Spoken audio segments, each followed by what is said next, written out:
It's our top 5 favorite wrestlers today. Now, Current wrestlers. We'll do top 5 favorite wrestlers at some point. We did do top 5 favorite wrestlers back then. We've done it before. Obviously, Undertaker would top all of our lists doing that. But that's why I wanted to do this specifically.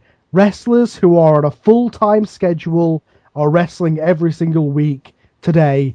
They have to be on a full-time schedule to qualify for this list. So it's basically, your modern favorites as opposed to an all-time favorites list. So it's a little bit different and shows who we're kind of supporting when they turn up on one show or the other. But I have a feeling that I'm the only guy who's got a TNA guy on my list. So with that said, we'll do it in traditional style. We'll do 5s first, 4s, all that stuff. So as long as everybody's got their list. So we'll start with number 5. So I'll go to Strada first. Your 5th favorite wrestler today? Cody Rhodes. Okay. Any reasons? He's a son of a plumber. No. Son of a plumber. Son of a plumber. No, I like the guy. I know DM likes Cody Rhodes, so I bet he'll have him on his list somewhere. No, I like. He's a good wrestler, good talker. I think not the best, but he's an all right guy.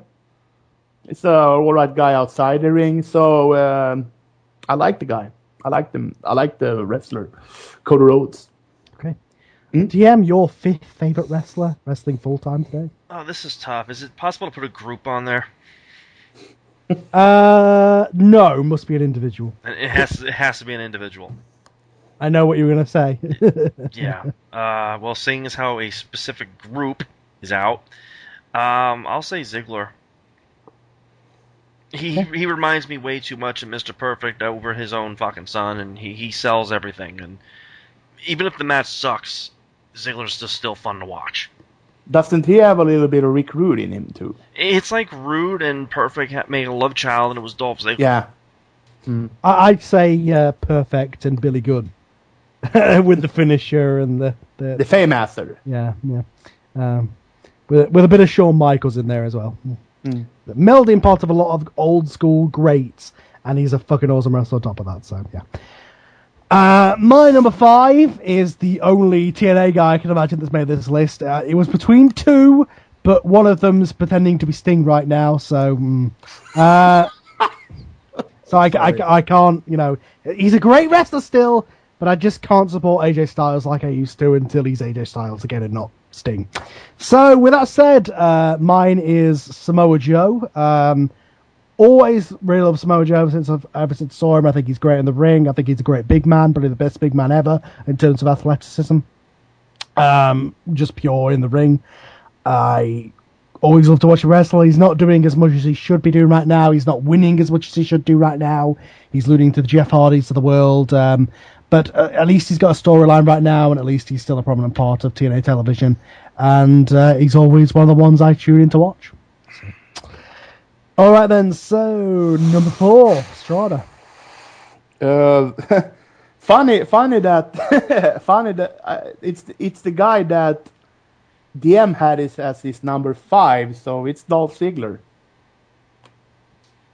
Okay. Same reasons. Same reasons. Great wrestler, all that stuff. Great wrestler, great talker. When he has the chance gives the chance to talk. So he's a great character. He sells stuff. As you said, you get the feeling that you're seeing Rude, you get seeing Perfect again. You're seeing Shawn Michaels fly out the ring, doing flips and flops for everyone. Yeah. Make the other wrestler look like $1 million. Absolutely. DM.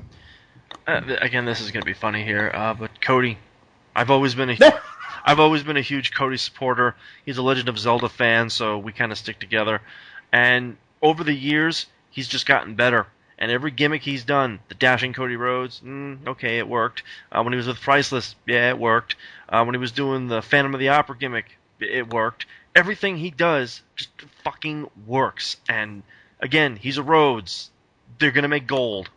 So I love Cody. You should have saw Yeah, me at I- Money in the Bank when he was touching the briefcase. I was getting ready to do the naked conga. And then fucking Sandow ruined it for me. Damn, have you and me carbon copied our 4 and 5? Well, they just switched. I think Cody's good. There's a lot of second generation wrestlers who don't live up to the hype, but he's certainly one of them that does.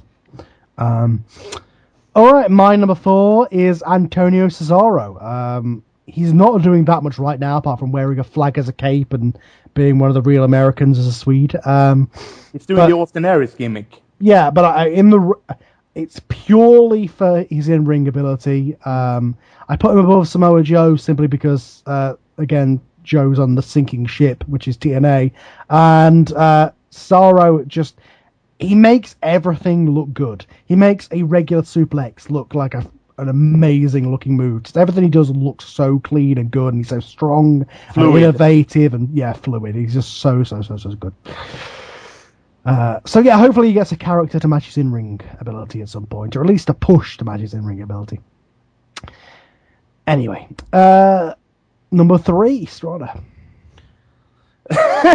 It's very funny. Claudio Castagnoli. And there is Cesaro. Yeah, purely on his wrestling and his know-how in the ring, from his uppercuts to his suplex to his power move. This guy must be one of the strongest guys in WWE, pound for pound. He's not a super heavyweight like Taker and those other guys, but this guy is so naturally strong. You can see him. It's like he's been cutting woods all his life in Switzerland. This guy is a horse, for lack of a better term.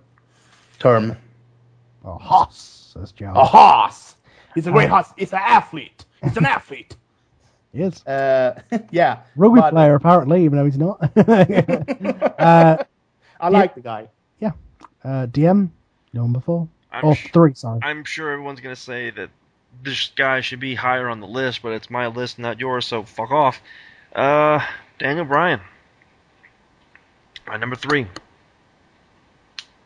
you want to go into any reasons? Well, he's an amazing wrestler. I think the gimmick is a little played out. I'd like to see him a little bit more serious, or at least trim up a little bit. He was this week.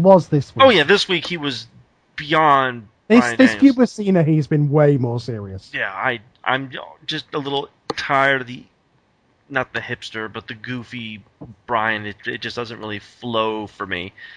And Comparing with like the shaved head. Exactly.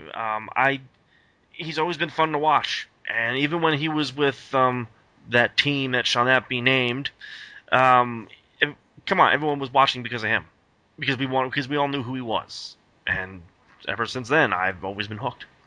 Oh yeah, but that team, it may have got a little played out, but Daniel Bryan and Kane were a great, team up, and they made the tag team division mean something for a while. And it made Bryan in a lot of ways, along with the WrestleMania thing last year. All right then, my number 3, speak of the devil, is Kane. Literally, he makes my list possibly mainly because of nostalgia. He's not a better wrestler than any of the guys on my list or below me on the list, or it's hellfire and brimstone. a lot of guys. But anytime Kane goes back to that original character, I mark out like a motherfucker. So, it just, I love that original character so much. You know what I miss about him? I miss that original score from '97 when he heard that organ, and then boom. They've got a version of that now. Yeah, so. but it's not as intense as that was. I love that more. It was like boom. Yeah, just again, Kane. He's just he's one of the old favorites, still going today. A lot healthier than a lot of his peers of his generation, simply because he hasn't had those 5-star matches that that typically a guy on, look at the rest of the guys on my list as we go through them. They're all freaking, incredible wrestlers. Kane isn't that. He's just a great character with a great gimmick. And he can go through that cycle, 20 different times. He's gone through that cycle of, monster to comedy face and back again so many times, and it works every time, and we love it every time, you know. So, and the crowd love it every time. It doesn't get old with him. It just works.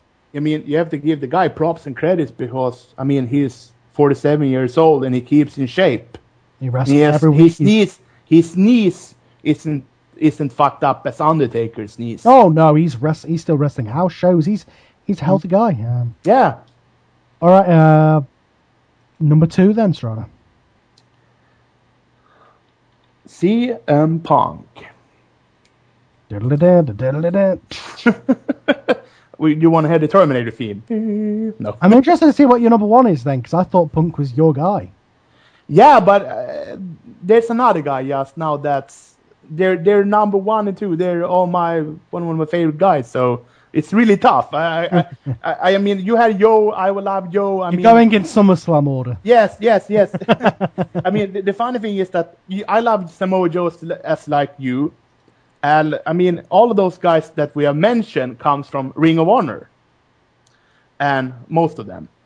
And CM Punk, I mean, I followed him since his debut when I saw him on the first time I saw him on, I think it was from a wrestling torrent from when he was back in IWA, way back.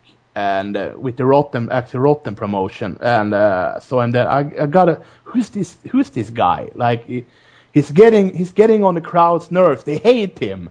He's really good. He got a crowd in his hands, and from then it growed, and I started to like him more and more. He got into when he really was the man when he got to Ring of Honor. He was the best from Midwest, Ian Cabana.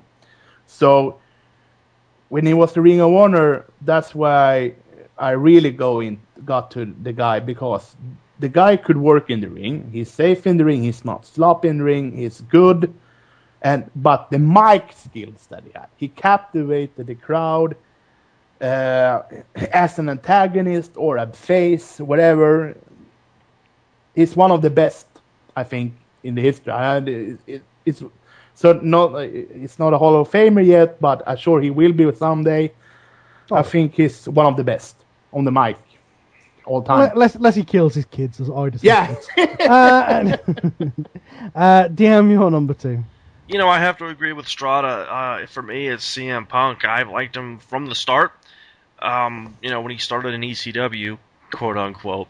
Then you do some history on the guy and you learn about him and you just find out he's actually a really down-to-earth fucking wrestler.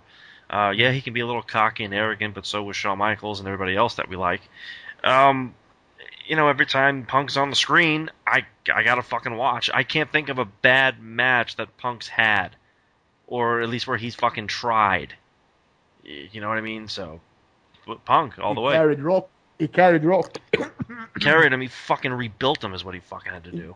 Yeah. Yeah, I love Punk. He didn't make my list. If it had been a top 10, he possibly would have. I just I do love Punk. He's I don't know what it is about him that he's one of my favorites, just not one of my top 5. That's all I'll say. My number 2 is Dolph Ziggler. You know, surprise, surprise. He's not doing that great stuff right now. I thought he'd make a better face than he is. I don't like the way his character's going. I'd much prefer him as a heel. And I say that about a lot of guys, but this guy, the reason is because he is a lot of the greatest, like we said, Rick Rude, Mr. Perfect, Shawn Michaels. He's all those old school heels in one. And to see that kind of character as a face, it could work in a Shawn Michaels sort of way. But if you remember, Shawn Michaels, when he was young, didn't work as a babyface either. He could be that asshole you like. Yeah, even though he's not doing great stuff right now, even though he's in a mixed tag match, even though I'm not enjoying his promos and stuff right now, I still love his matches.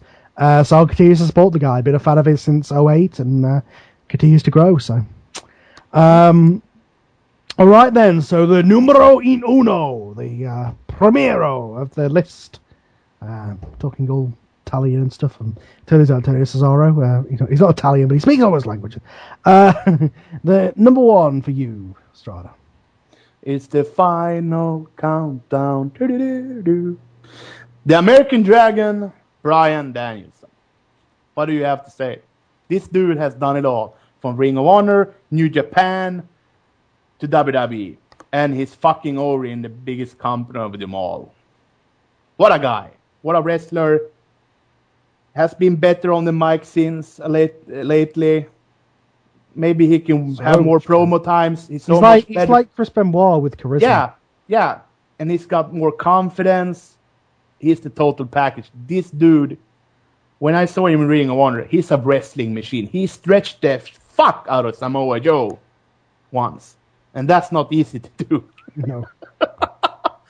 I mean, this guy, I love this guy. Him and Punk. I mean, I have a lot of. It meant you can clearly see that I have one of the 5. I have at least 3 from Ring of Honor here. So that gives you proof that Ring of Honor is a good.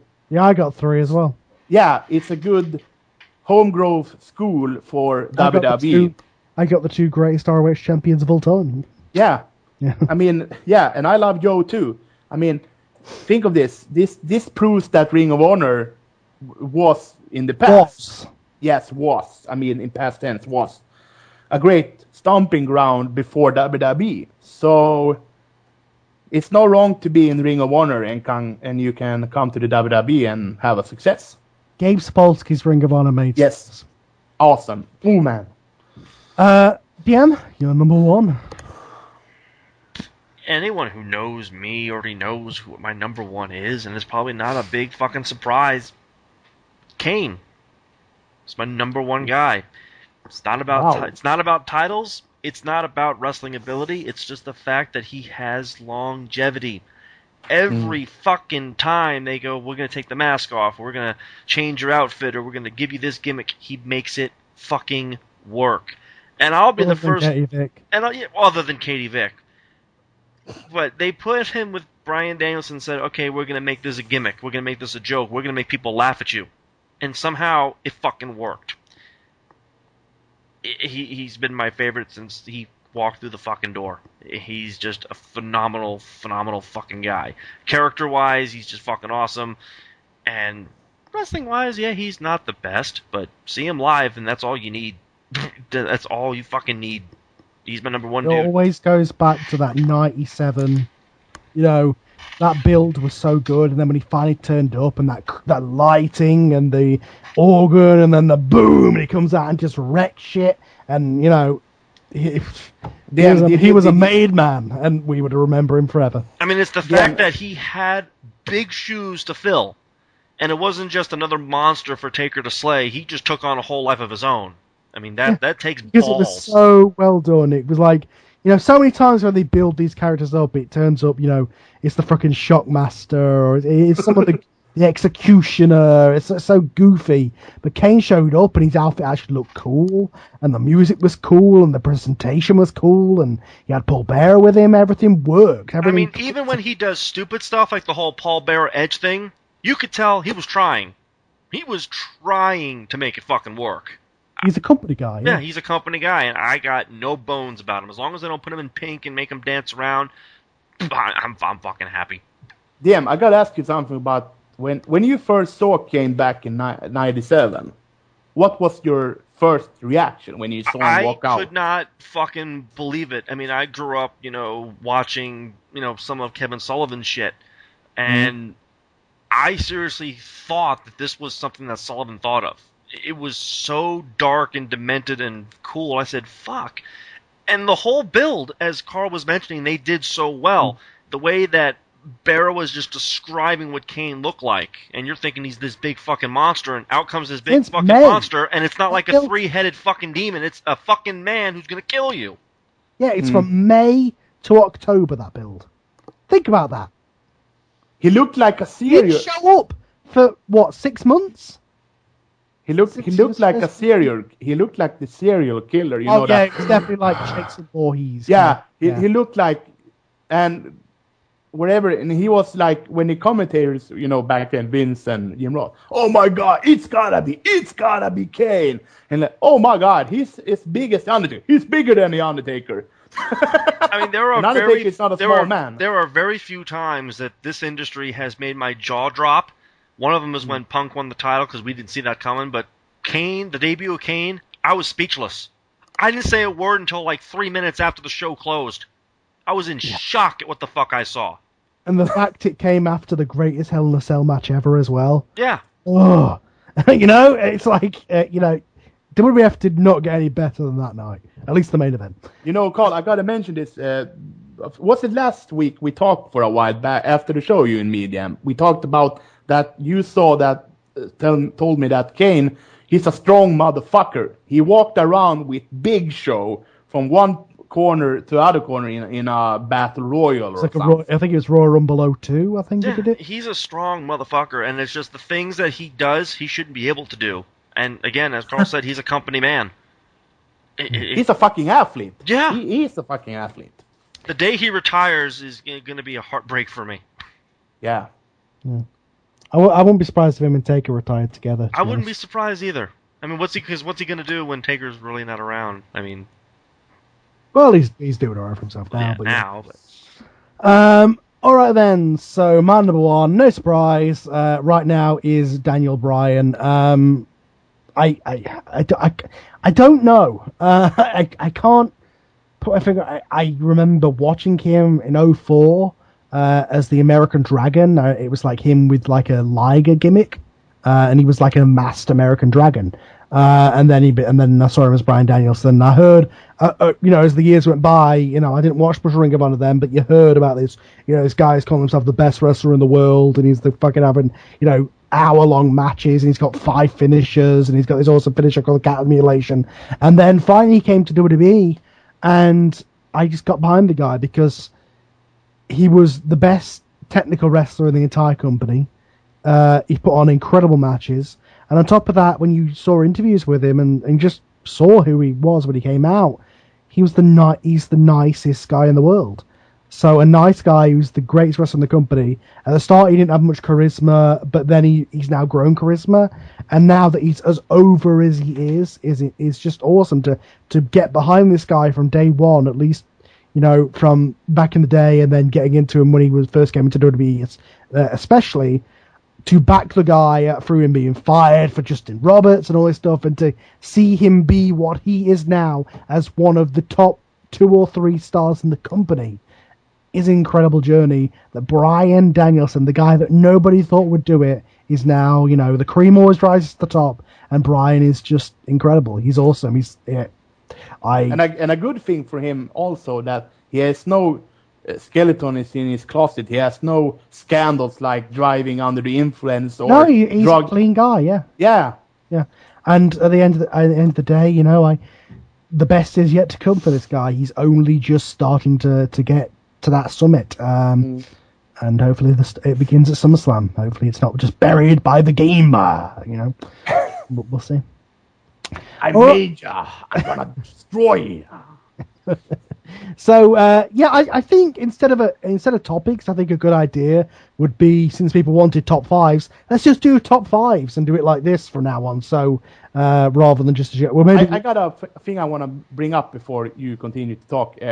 If we got you and me and DM, if DM has the time somewhere down the line, we can have a topic and talk about like the invasion that happened in 2001. Oh yeah, we can discuss it for a lengthy period of time. Absolutely, that would be awesome. Absolutely, we'll do that. We'll do all the topic stuff in the future, but for now, we'll do this top 5 at the end of the show. Yeah. So next week, we're going to do the opposite. Next week will be our top 5 least favorite wrestlers wrestling today. I've already got them. DM, are you fine? One of them's wrestling now. Yeah. DM, are you fine for lack of a better term, discussing the invasion in 2001 as a topic? I've got no problem discussing anything about wrestling. Yeah, we'll all right. We'll definitely do that in the future. But with that said, folks, that will do it for this episode of Beyond the Mat. Go to Scyther Podcast. No, we have the prediction. We have the predictions? We have predictions. Yes. It's SummerSlam. Yes, sorry. Yeah. So let's do SummerSlam predictions, shall we? The pre-show, Dean Ambrose versus Rob Van Dam for the United States title. It's on the pre-show, so I don't see a title change here. I see Ambrose somehow squeaking out a cheap victory, possibly due to the Shield overall. I think it's been an awesome match to kick off the crowd. Hopefully. Your prediction? I predict a Van Dam win. Okay. I mean, I like the Shield guy. I like him, but I like Van Dam also. So it's hard to pick. Make the pre-show mean something, yeah. Yeah. DM? I like the fact that since RVD's come back, he's working with guys that put a fire under his ass, or they'll fucking shoot on him. Ambrose is no exception to that rule, so he's gonna win. Ambrose retains. So we're going to the show. We may as well cover the shit first. It'll be the pee break if it is on the show. Brie Bella versus Natalya. Brie Bella because she's dating Cena. Or that's Nikki, isn't it? Or is it? I don't know. Brie. Yeah.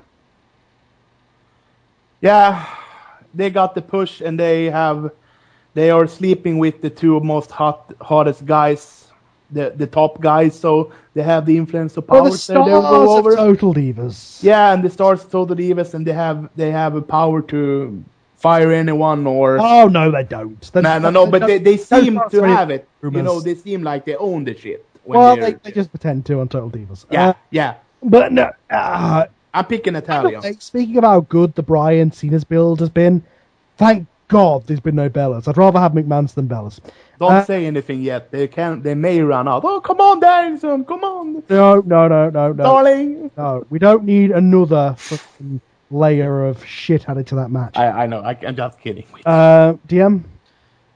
I'm gonna play devil's advocate and say Natalya because she's my girl. Yeah. Mixed tag, Ziggler and Caitlyn versus Biggie and AJ. Babyface. Face is over, so Caitlyn can get her 10 millionth shot at the Divas title. I mean, that Natalya has spared AJ Lee.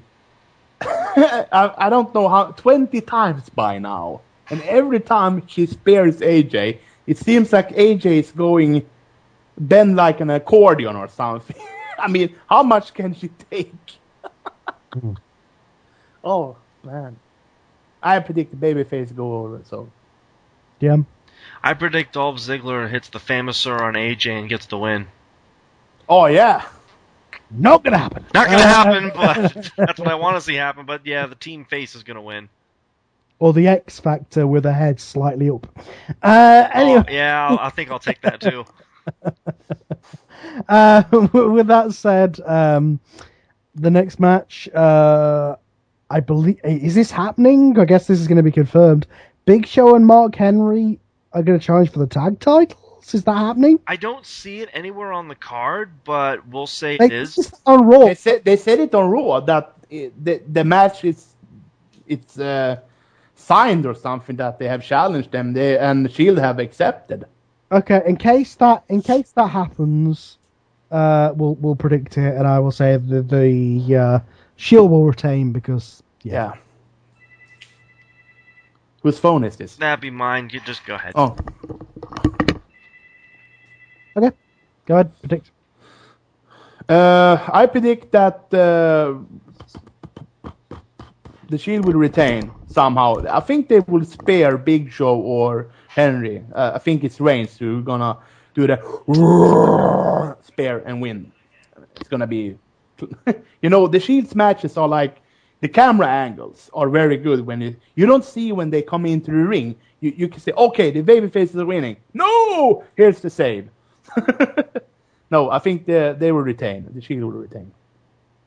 Yeah, the match isn't on the card yet, but we're going to assume it might. It may be a bonus match. It might get put on Raw if they just haven't mentioned it in case they don't have enough time, I guess. There's already like 7 matches on the card. I know, I don't think it's going to happen. But it's Brie Bella and Natalya. They can have a match, but not the Shields. DM. The Shield retain without question. Without question, they're too fucking good. Cody Rhodes versus Damien Sandow. As far as I know, the briefcase isn't on the line. So for that reason, I will say Cody Rhodes. Cody. I will second you guys. Cody's going to win, and he's going to do something to trick Damian into putting the briefcase on the line and beat him. Because Cody's a dick. That'd be interesting. They did it with Ken Anderson, didn't they? Yeah. Kane versus Bray Wyatt in a Ring of Fire match. Bray Wyatt, I'm predicting here, and I think Kane's going to be injured out in some way and either come back after them again or join them. I think Bray Wyatt is going over, and I think somehow Hall is the name Roland and Harper or something. Anyway, the three of them are gonna destroy Kane so much that you don't recognize him. You know, a storyline angle, and he will shoot his film. Yeah. He will shoot his film. See, you know. Go on. Yeah, they will destroy him, and he will shoot the film, See No Evil 2, and he will come back with another mask. And he will look more like, maybe go back to the original or something, and be more demonic, more like Undertaker. You know, Undertaker, when he comes back every time, he's more sinister. More mysterious. Like, yes. Yeah. That's what I see. DM? To be honest, I think Kane's got it. That would bury him. That would bury Bray Wyatt on his first outing, though. Well, I wouldn't say that they're gonna. It's a fucking Ring of Fire match. There are no winners in this match. Just survivors.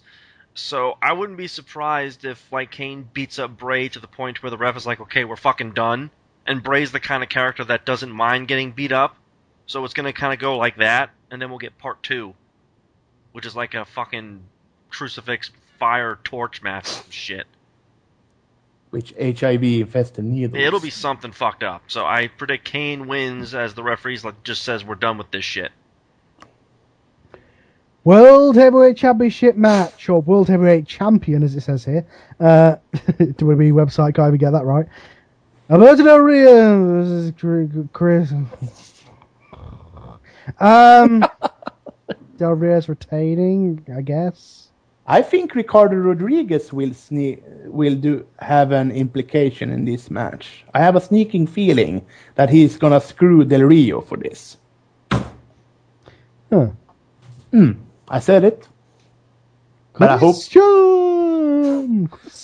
He'll start singing his old theme. Christian. Rodriguez at last. You're on your no. Oh yeah. Yeah.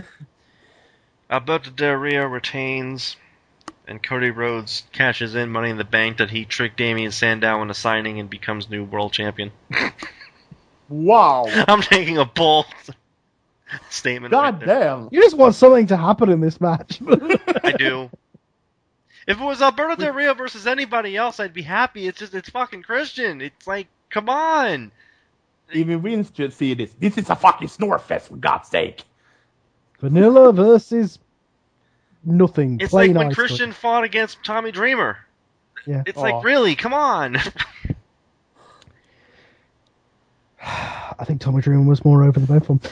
Yeah. CM Punk versus Brock Lesnar for, well, nothing. For nothing. Yeah. Pride, I guess. Lesnar wins, I say, because I think Punk may take some more time off. I think Lesnar needs to be a monster, and it doesn't hurt Punk to lose. I hope it doesn't fall into the pattern that we got with Triple H, but yeah, I'd say let's go over this first one. My heart says Punk, but my brain says Lesnar. Fair enough. Fair enough. And it's going to be an awesome match. I mean, best one Punk's had since Cena, I'd say. Well, we hope. Not hard to do with those Triple H matches, but I'm going to have to agree with you guys. I think Brock is going to win. Not the fact that Paul Heyman still has, somebody else who can come down and fuck this match over, but... Yeah, no IC title match this pay-per-view, is there? Yeah, no. So he's got to pop in there somewhere, so I say Brock wins. Going to be a lot of shenanigans at SummerSlam, isn't there? Damn, how fucked up do you think Punk will look like after this match? Honestly, I could see Punk literally beating the shit out of Brock. and he's definitely got the stamina. And I'm not saying he can't beat Brock, but Paul Heyman, I don't trust him. So he's Well, are you guys agreeing with me? Do we gonna see some blood, or It'll be the an hard accident. way, the hard way? I mean, yeah. I think Punk will have the shit kicked out of him, but I think if it got stiff, I think Punk knows where to kick to make it hurt, i.e. stomach. So yeah. Or punch. Yeah. Got punched. What a punch by Punk, JR. Anyway, main event. Here we go. John Cena versus Bryan Danielson, Daniel Bryan. Triple H better against referee because WWE hate us. The obvious choice here, I can't believe this is the obvious one, is one of the guys wins and Orton cashes in. But they've been teasing Orton cashing in way too much for it to happen. It's too soon. I think it's not a surprise. I think I make a bold prediction, and I hope this is the case. I'm going to go with my heart, with a little bit of my head. I'm going to say that Daniel Bryan wins the WWE Championship, and then Randy Orton tries to cash in, ushered by Vince, and Triple H pedigrees Orton and stops him cashing in. Hence making it all okay, and the only scenario where Triple H being in this match is good. We have the evolution thing all over again. Triple H fucks up Randy Orton. Yeah. I don't know how successful a heel turn that would be for Orton, but yeah, I could see that happening. I would like to have Fink for this match. And new WWE champion, Bryan Danielson. Now, if he was there and he announced that name, then I get excited. But no. In all seriousness. No, I think Danielson will pull this off, but I see some fucking shenanigans is going to happen. Oh yeah. It's gonna be a circus. It's gonna be 15 false finishers, and you can see Cena is gonna bump into Triple H and knock him out with an elbow or something. Triple H is gonna be fucking mad. It's gonna go up and it's gonna pedigree Cena, and it's gonna be, and then Vince is gonna run down, and Stephanie's gonna run down. Don't say that. No, because then that means Bryan will win the title and it'll be Triple H's fault, and then Cena will feud with Triple H, and then Bryan's a fluke of a champion, and oh fuck, no, that's almost what they want. I hate it when you guys say stuff that sounds so real that I'm like, oh motherfucker, it's gonna happen. You're right. You are so right. If Bryan wins the belt, it's gonna be because of Triple H, and it's gonna be he's gonna be a fluky champion. And the real champion's still going to be Cena. And the real feud will be between Cena and Triple H. Exactly. He's gonna still be the weak link that he needed help to win the WWE Championship, and he can't do it on his own. And you're gonna have Stephanie McMahon in all of this, and it's gonna be a fucking clusterfuck to hell and high water. I didn't even think about that, but I hate you, Strada. Now I know the finish of this match. Yeah, you're right. Triple H is going to pedigree Cena. Oh, god damn it. Go ahead, DM. You really want to hear what I have? Go ahead. John Cena retains. Daniel Bryan now goes the rest of the year struggling to get that title belt. He wins at the Royal Rumble. He fights Cena at WrestleMania 30. That's where he wins the title. And someone cashes in. So we're going to get the fuck over Orton moment. Not at SummerSlam, but at WrestleMania. Tell me that would piss people off. I hate your ideas. Other than the fact that Bryan gets the main event WrestleMania, or Bryan gets to be the WWE champion. Those are two good things, but all the other surroundings... You know what? I'd actually prefer DMs to Stradas, because Strada sounds like something they do, because that will make entire. I don't want to see it either. I don't want. Trust me. I know, because it would make the entire storyline about the McMahons. Yes, because they gotta bronze their dicks and her vagina or something like that. You know, I when you slipped into WrestleMania 30, I want to see Cena Taker for 30. That's the only match they haven't done. Okay. Yeah, but then you can't have the title on the line because then the Undertaker. No, he doesn't need the title. No. It's just the way I'm thinking, I go, there's too much going on for Orton to cash in, and it's been so McMahon heavy, it almost ruins the match. So I'm thinking in the back of my head, they could wait. They could seriously wait and drag this out, let Cena win, and they'll put him through some bullshit and how, he's got the McMahons in his pocket and that's why he won, or blah, blah, blah, and Danielson could run with that. He gets a shot at Miss WrestleMania, beats him, and then enter the cash in. Now, depending which way they could go, he could either beat Orton at WrestleMania right after the match, or Orton will just beat him and become new world champion, and people will be pissed. But the new corporate champion. That'll happen either way, except people are all expecting it for SummerSlam, so it's not going to be as annoying. But I'm so sorry, Carl. The thing is that, I don't see them having the same main event for SummerSlam as WrestleMania, that's all. I don't either. Maybe I'm just too wrestling-oriented. I think that far ahead. But I just think the match is too good for it to be too convoluted. I want your scenario. I want my scenario even more. But I know that Strada's scenario is the most likely. Yeah, which kind of sucks. And I hate when I think of these things. But I can't believe I'm like, oh my god, no, I do not want Bryan to be WWE champion. That's what I'm saying here. But it's because it's going to be handed to him by Triple H, and then the feud's really going to be about fucking Hunter. You have so much intangibles. Think of this. You can see in front of you when you have that. Cena's going to tap up, or something like that, and then you got an okay sign from Vince, or Stephanie's going to give him a wink, or then you got a boot to the stomach. And then you're going to have a fuck up. And then you're going to have all the McMahons there. And it's going to be, I don't want to see it either. But that's the logical WWE creative way to do. Based upon what Strada's saying, which is actually kind of smart, Vince did say, in the end, I'm going to win. So there's no stopping Bryan locking in like a sharpshooter or a figure four or any submission, and Vince rings the bell. Now, Triple H can say, no, that's not what happened. I'm the referee, and restarts the match. And then Cena, F you, and then Triple H has to count. I'd prefer that to Bryan winning the title because of Triple H. I'm happy he wins the title, but I don't want him as fluke champion. Look Neither how well back. I think they're going to wait until Mania. That's the perfect reason for them that rumors be going around that Triple H is going to turn heel because of that thing. It would almost be like Shawn Michaels going heel on accident when he clocked Taker when he fought Brett. Yeah, I was thinking that. It's going to be SummerSlam 97 all over again if what Strada says happens, yeah. We're going to have that same scenario again, perhaps. You're all dropping this in my lap. I don't want to... that I said that idea, that's the most logical WWE idea.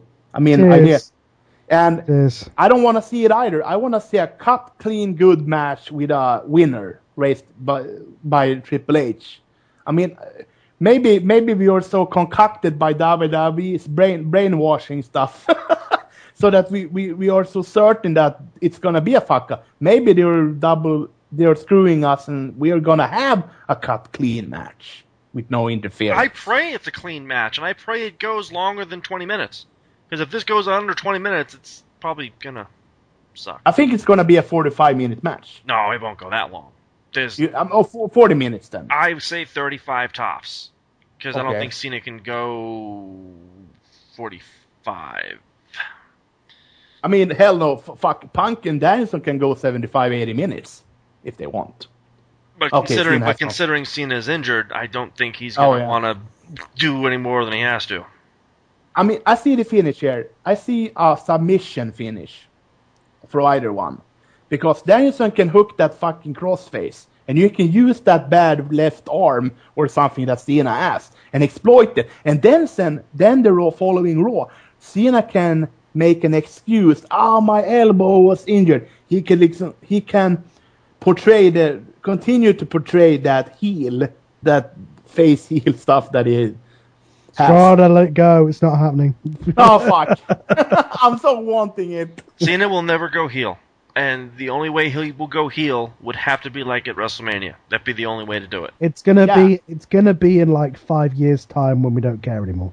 Yeah, but somewhere down the line, he has to do it. I mean, Yeah, but it's gonna be 5 years down the line where he's it's gonna be like Hogan. He's coming to the end of his run. He needs something to freshen himself up. It's almost like turning Superman heel. It doesn't work. oh yeah.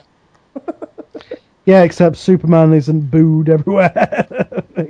Well, apart from in the new movie, I think he got a lot of boos for that one. That's what I'm saying. It's like, what movie did you watch? Fuck, our city. Yeah. Guys, don't blame me.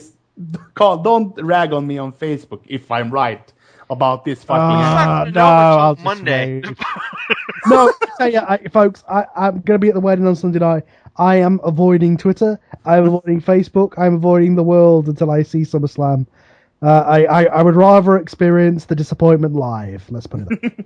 I hope they don't do anything stupid with this. I mean, Triple H has endorsed this match because I know he likes Danielson. He's endorsed this match alright by fucking it up. No. All right I then. will tell you fans, I will attempt to be on the Side the Ring page during the entire show and be doing updates. I will try not to spoil anything. So, yeah, just search for Scythe the Podcast on Facebook and you'll see that. You can email the show, carl.dustin@hotmail.com. You can go to scythethepodcast.net, all that stuff. Twitter, as I said earlier, or all that stuff. Just look for us. You just need to know how to spell the fucking thing. Just type it into Google. They'll find it.